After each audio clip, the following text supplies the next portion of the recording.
Hey everyone, welcome. Today we're jumping into a really fascinating idea from philosopher Eric Thézé that might just completely flip how you think about truth. So let's get right to it with one big provocative question. Just let that sink in for a second. What if the thing we should really be worried about, the thing that's actually poisoning our conversations and our understanding of the world, isn't a simple lie or a mistake, but something else entirely? And look, this isn't just some abstract thought experiment.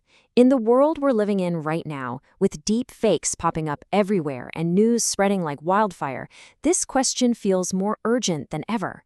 We've got to figure this out. And that brings us right here. We're in what you could call a crisis of truth. This whole debate has broken out of the philosophy department. It's not just a puzzle for academics anymore. It's a real-world problem that's impacting our society, our politics, our democracies themselves. It's wild when you look at the history of this question. It's literally why philosophy got started back in ancient Greece. But then, for a while in the late 20th century, it felt like we'd all kind of given up on it, like it was just too messy. And now, bam! It has come roaring back to the center of everything, mostly because of how easy it is to manipulate information online. So, where do we even start? Well, Eric Thézé's idea is that we need to stop thinking in such simple black and white terms. It's not just about what's true versus what's false. There's a better way to frame the problem. At the heart of his idea is this distinction. On one side, you have opinion.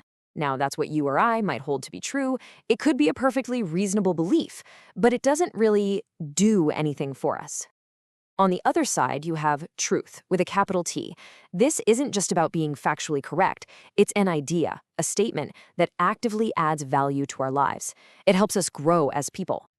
And this is all connected to his core concept, the personal dimension.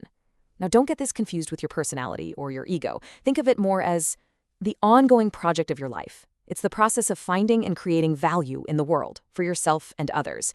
And in this way of thinking, truth is anything that helps that process along. It has a real ethical purpose.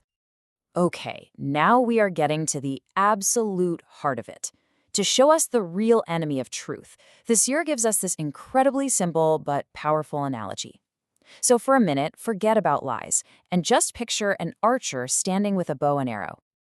Okay, let's walk through this. Scenario 1. The archer shoots, and the arrow misses the target. That's just an error. A simple mistake, no big deal.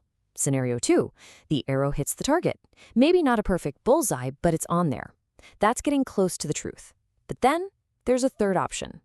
The archer completely ignores the target, turns a full 180 degrees, and fires the arrow straight into the crowd.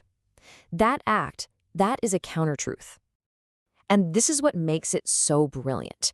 A counter-truth isn't someone who's trying to hit the target and just fails. Not at all. They've turned their back on the whole idea of aiming for truth. They're playing a completely different and way more dangerous game. This chart just makes it crystal clear. An error is an accident. A counter-truth is on purpose. An error is basically neutral. A counter-truth, on the other hand, actively devalues things. It shrinks that personal dimension we were talking about. Its goal isn't to be right, it's to manipulate and disrupt. And that's why you can't just correct a counter-truth. You have to step back and interpret it. You have to ask, why are they shooting into the crowd? So now that we have this concept of the counter-truth, the next question is obvious. Where do they hide? Well, as it turns out, they're often lurking in plain sight, in the stories we love and the big ideas we live by. Listen to that quote from Thézé. Works of art are traps. That's a chilling thought, right? The idea that the stories we cherish can actually box us in, trapping parts of who we could become and passing those limits down through generations. These narratives can be incredibly powerful counter-truths. So let's look at some real-world examples. Take fiction. When we over-identify with a hero, say Odysseus, we might actually be stunting the growth of our own unique character, our own person. Or take religion. Thézé argues that a belief in personal immortality can act as a counter-truth because it subtly devalues our actual, finite, mortal life, which in his view is the only place we can create real value. And what about ideology? The belief that society is always getting worse, that everything is falling apart, even when a lot of data says otherwise, that's a powerful counter-truth that devalues our present reality. So if this is the enemy, this tricky, devaluing thing called a counter-truth, how in the world do we fight back? Well, the answer isn't to just find one single perfect truth to defeat it. The solution is actually way more interesting and a lot more beautiful.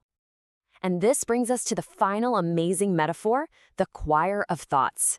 We need to stop thinking about seeking truth as some kind of battle, where one person has to be right and everyone else is wrong. We need to start thinking about it like we're all joining a choir.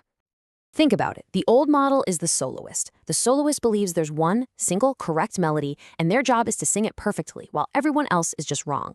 But the new model is the choir.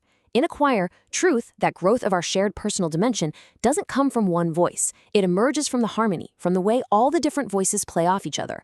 The song they create together is way bigger and more beautiful than anything a soloist could sing alone. And this is so important. Joining the choir doesn't mean you have to be quiet or give up your own beliefs. It's the exact opposite. It's about having the courage to add your own unique voice to the song. That act of participating, of both singing your part and listening to the harmony around you, is what grows our world. It's the ultimate antidote to the isolating, devaluing effect of counter-truths. So that's the final question this idea leaves us with. It's not just about what you believe is true, but how you choose to participate in the conversation. In this gigantic, messy, beautiful choir of human thought, what's the unique song that only you can bring to the harmony?